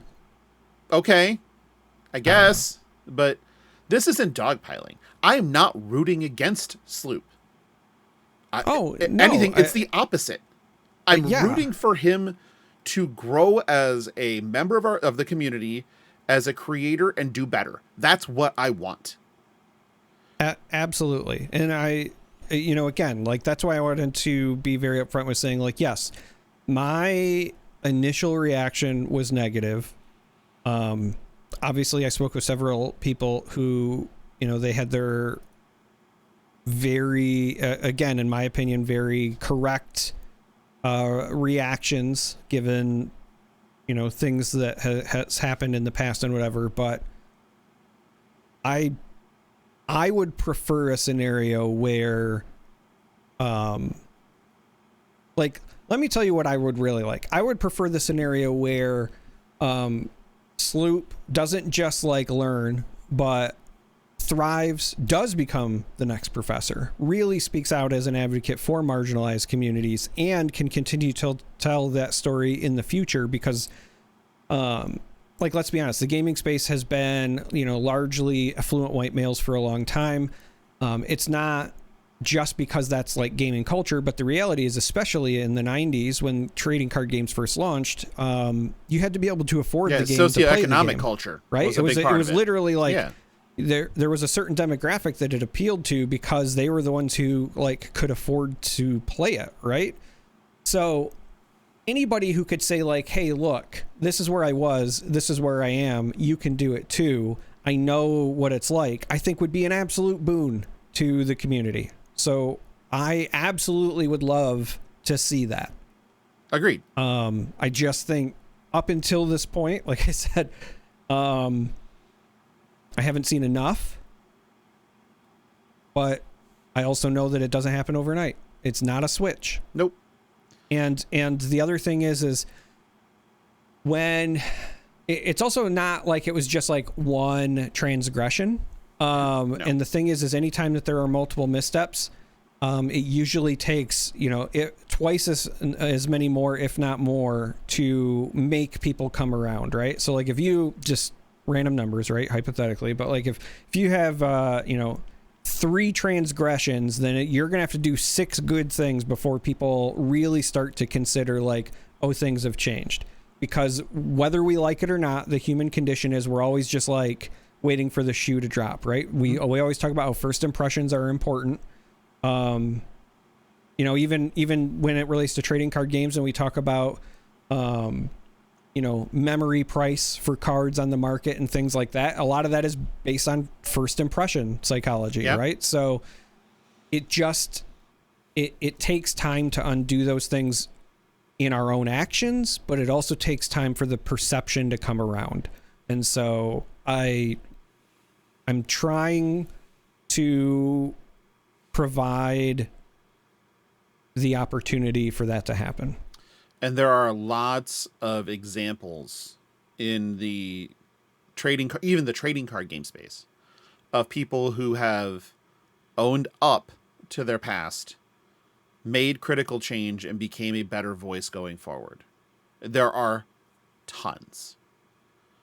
And some of them really well. And you might not know it because they've changed. So there's that. Let's get to listener questions. I'm tired. It's almost not my birthday. So yeah, we're working on it. You dragged me down that rabbit hole. Yeah, of course I did. Why wouldn't I? First question is from Aladoris. Here we go. We're seeing a trend over the past handful of sets of highly playable fables. Yep. Including some generic. Is this bad for the long-term health of the game? Well, here's this road. My instinct is yes. Next question. Yeah, my instinct is just yes. So in some cases, like Riches of Tropeldani is going to need a reprint faster than any Fabled that we've ever seen. It's full stop. It just is going to have to happen. Lexus King was trying to buy a fucking Riches of Tropeldani off somebody in Montreal. Like, this is a thing. Like, it is a sought after card in a Fabled slot in a set that's underprinted. Yeah. The only other thing that comes close to that is Eye of Ophidia, which has been reprinted before, but needs another one. Reprinted in history packs for those that don't know. But only in the foreign language version. So, problem. So yeah, it is bad for the long-term health, in general.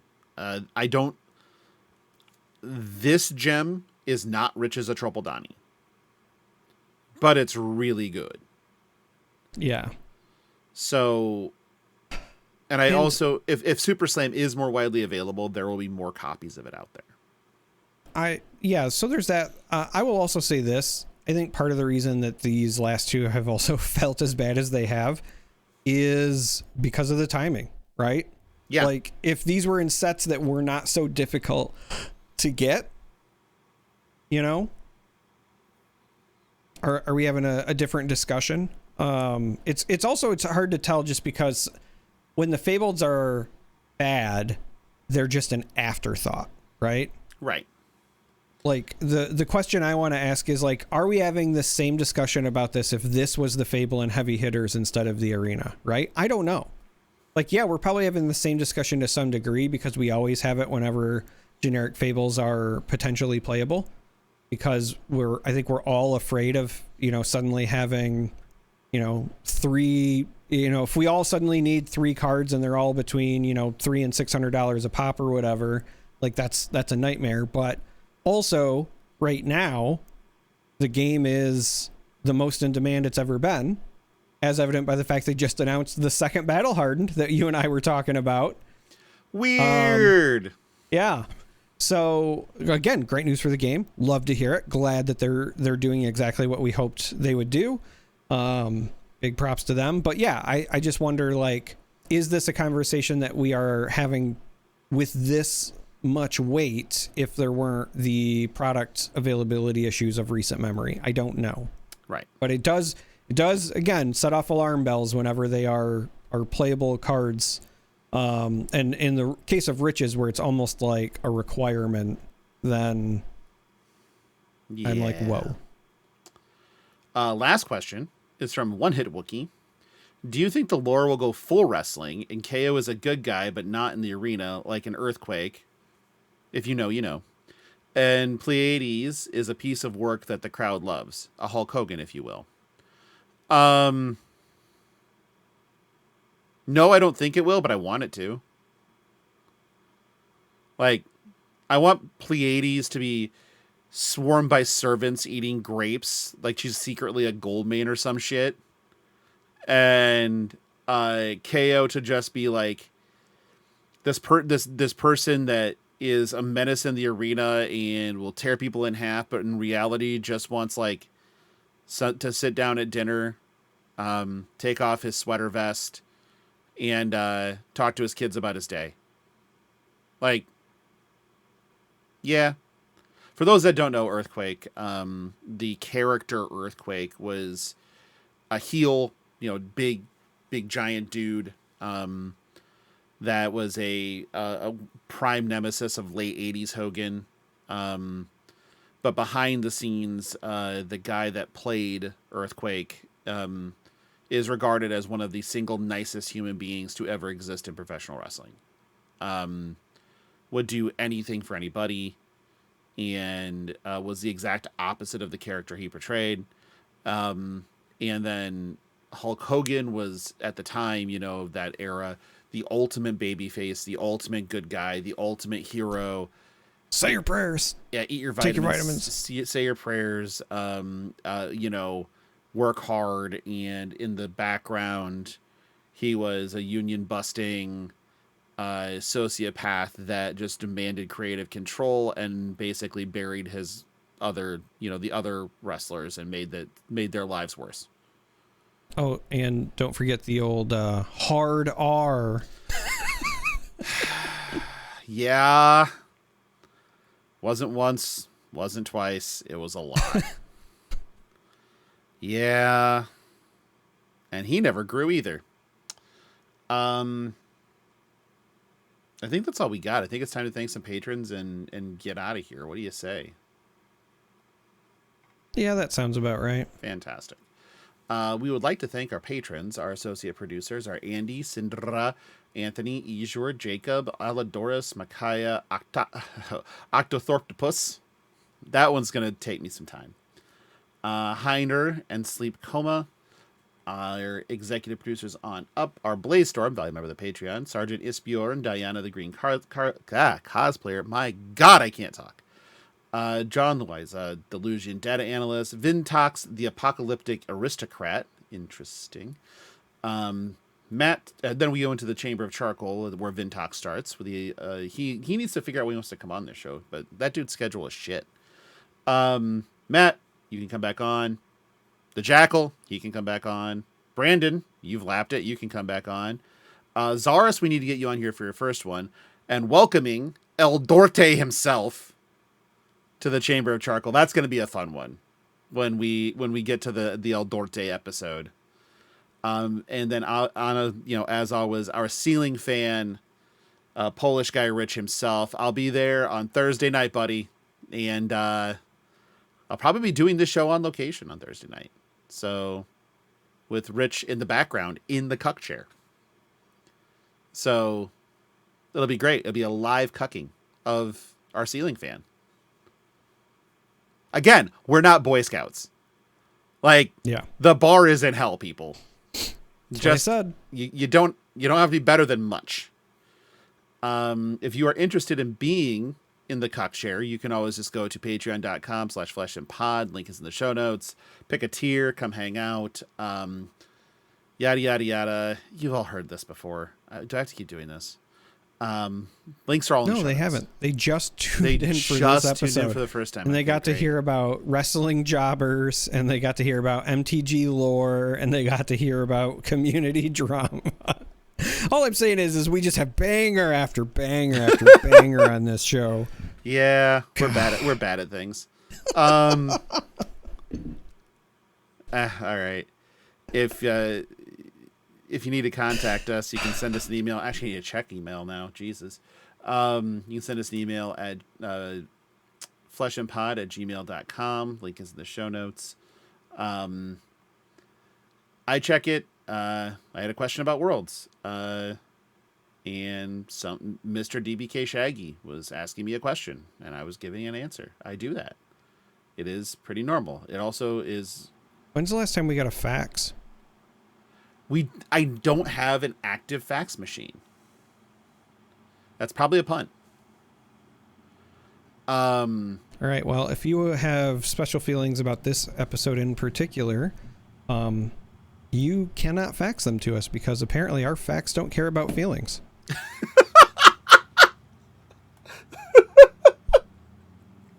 I got blindsided by that one. God damn it. Oh, man. I am tired if I didn't see that coming with flashing fucking lights barreling straight at me. Jesus. If you send us an email, find us on BlueSky, search for Flesh and Pod. Join the Discord. It's free. Links in the show notes. Buy our merch. It's at gamergoblin.gg. Also other places, there's other merch that'll show up on there too, but I think right now it's just ours, but it's really high quality and really well done. So if you've ever wanted a embroidered, sweet looking Flesh and Pod hat or beanie, or one of the play mats, they're on there. You can go get them. We will have Patreon mats coming soon to a theater near you for the Possum supporters on up. I just got to get them made and sent out. Charmer, where can they find you? I'm done. Best places in the Discord, probably. Also on BlueSky. Also technically on YouTube or Twitch, but I rarely post anything myself there, though my other projects are floating around. Like I said, I'm a part of a bunch. Don't have enough time for everything lately, but there's that. Who does? Also, if you're at an AI conference tomorrow and you see me, there's that. It's probably a non-zero chance, honestly.